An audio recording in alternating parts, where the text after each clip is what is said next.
علیکم ورحمۃ اللہ وبرکاتہ۔ یوٹیوب چینل دینی معلومات کے ناظرین، ناظرین کرام،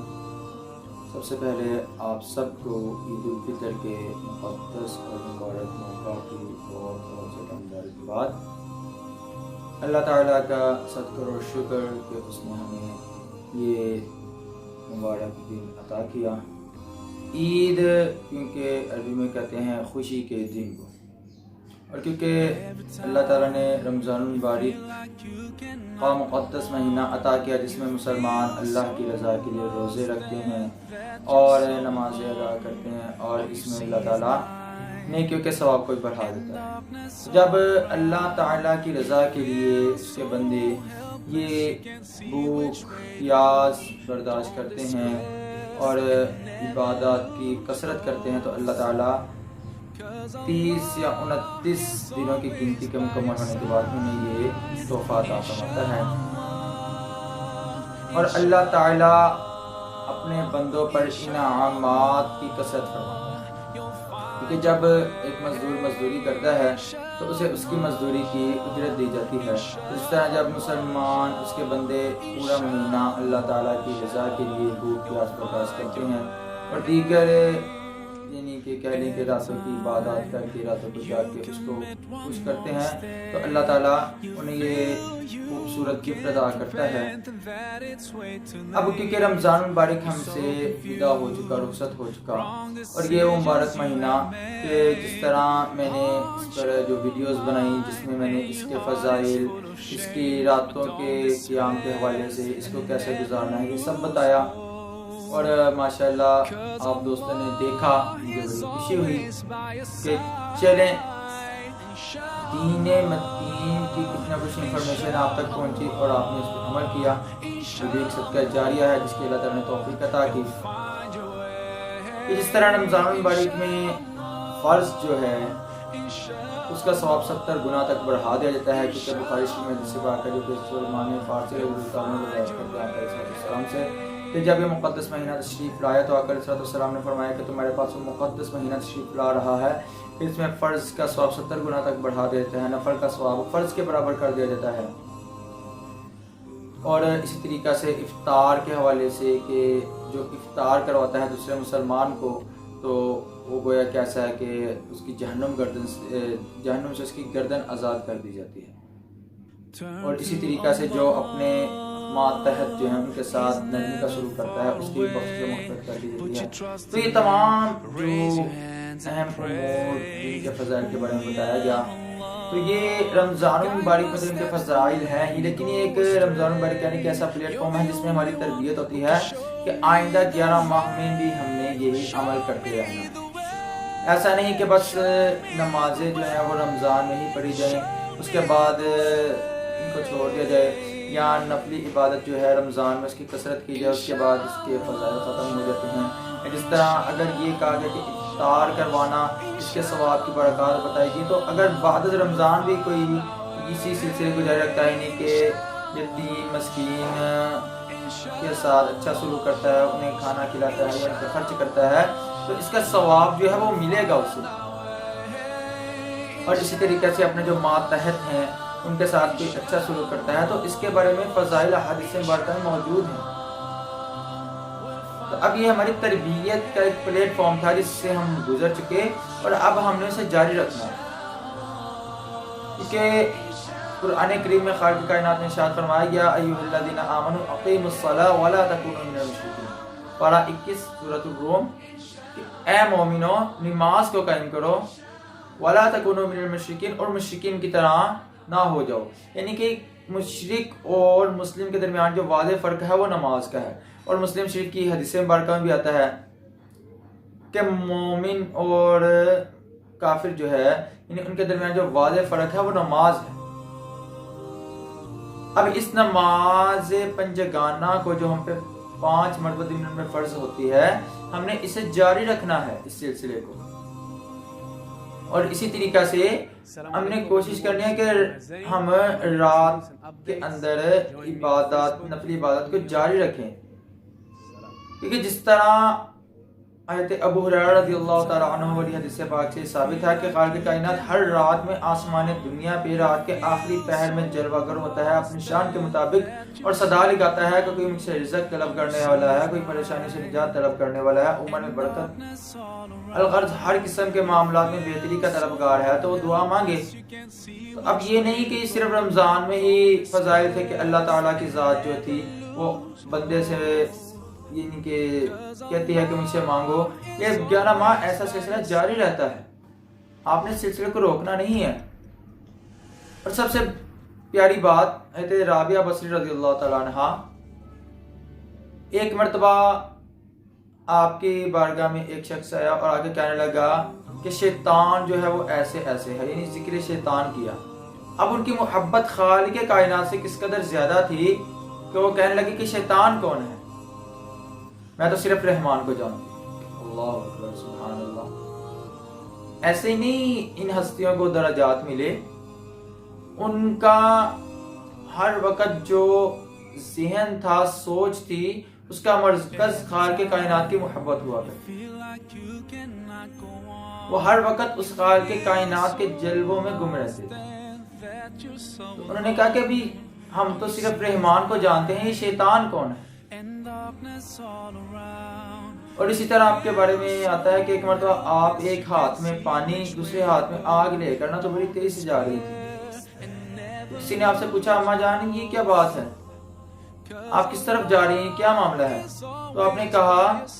کہ میرے ہاتھ میں جو پانی ہے یہ پانی اس لیے ہے کہ اس کے ذریعے میں اللہ تعالیٰ کی جہنم کی بڑھتی ہوئی آگ کو بجھاؤں، اور جو میرے ہاتھ میں آگ ہے اس کے ذریعے میں جنت کو جلا دوں، تاکہ اگر کوئی عبادت کرے تو اس کا جو مقصد ہو وہ صرف خالق کائنات کی رضا ہو، اس کی محبت میں وہ اللہ تعالیٰ کی عبادت کرے، نہ کہ جہنم اور جنت کے طلب اور جہنم سے بچنے کے لیے۔ تو یہ ہونا چاہیے ہمارا ذہن کہ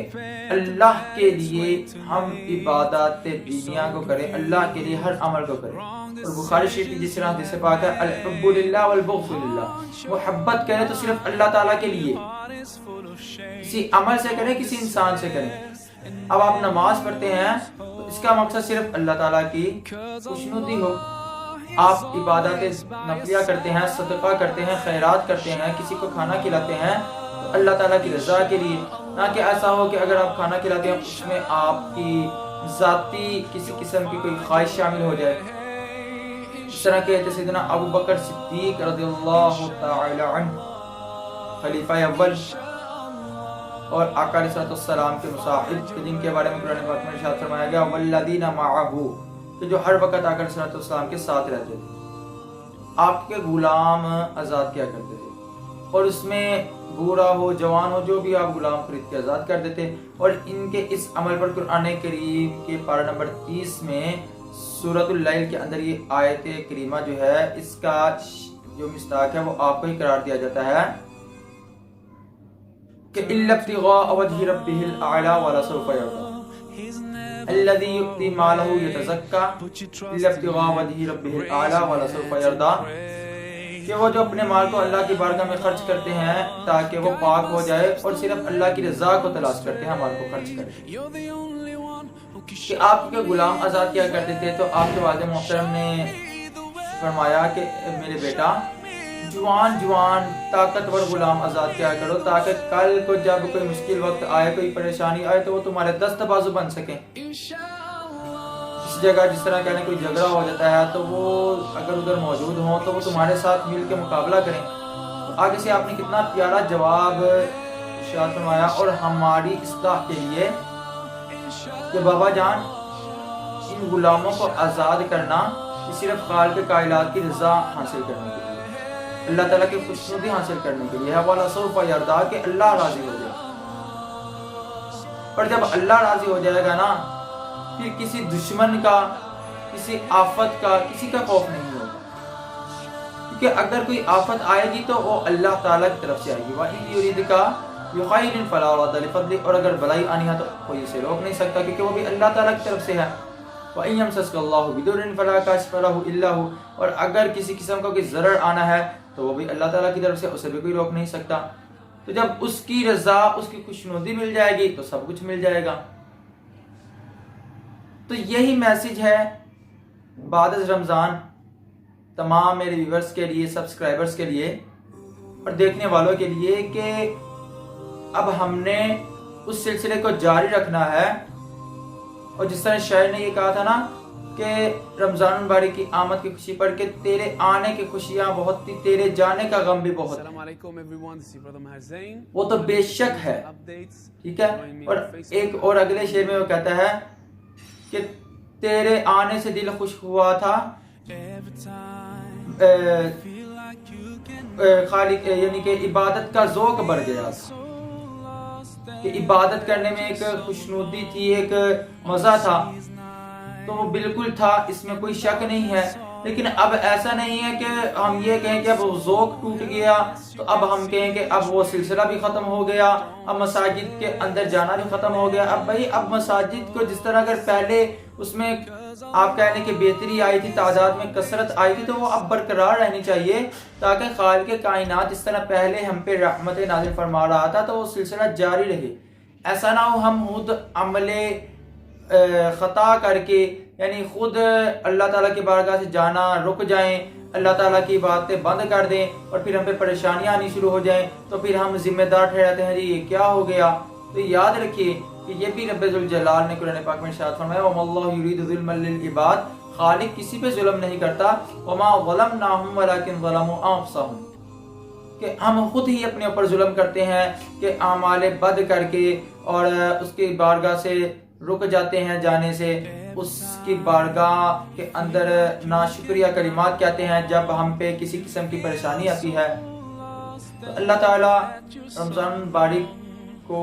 جو گزر چکا ہماری بخشش و مغفرت کا ذریعہ بنائے، اور جو ہم سے اس مہینے میں خطائیں ہوئیں اللہ تعالیٰ ان کو معاف فرمائے، اور اللہ تعالیٰ آئندہ ایام کے اندر جو بقیہ 11 ماہ پھر اب ایک کہنے کے غیب ہے آئندہ رمضان تک پہنچنے کے لیے، اللہ تعالیٰ ہمیں دوبارہ وہ مقدس مہینہ نصیب فرمائے اور اس کے اندر ہمیں اتنے اعمال صالح کر لینے کی توفیق عطا فرمائے تاکہ آئندہ رمضان ہم خالق کی بارگاہ میں اچھے طریقے سے حاضر ہو سکیں۔ اللہ تعالیٰ ہمارا حامی و ناصر ہو۔ ویڈیو کو لائک کیجیے اور اسے شیئر کیجیے اور میرے چینل کو سبسکرائب کر لیجیے۔ انشاءاللہ بقیہ جو آنے والے ماہ ہیں، ایام ہیں، ان کی نسبت کے مطابق انشاءاللہ اچھی اچھی ویڈیوز میں بناؤں گا، تو آپ اس چینل کو سبسکرائب کر لیجئے، دینی معلومات اس کا نام ہے، اور ساتھ ہی گھنٹی کے بٹن کو پریس کر لیجئے تاکہ ان کا نوٹیفیکیشن سب سے پہلے آپ کو مل سکے۔ اور جس طرح رمضان مبارک کے اندر آپ فضائل کو سن کے جوک در جوک عبادتیں کرتے رہے، 11 ماہ میں بھی ان مقدس ایام کے فضائل کو سن کے اس سلسلے کو جاری رکھ سکیں۔ اللہ تعالیٰ ہمارا حامی و ناصر ہو۔ السلام علیکم ورحمۃ اللہ وبرکاتہ۔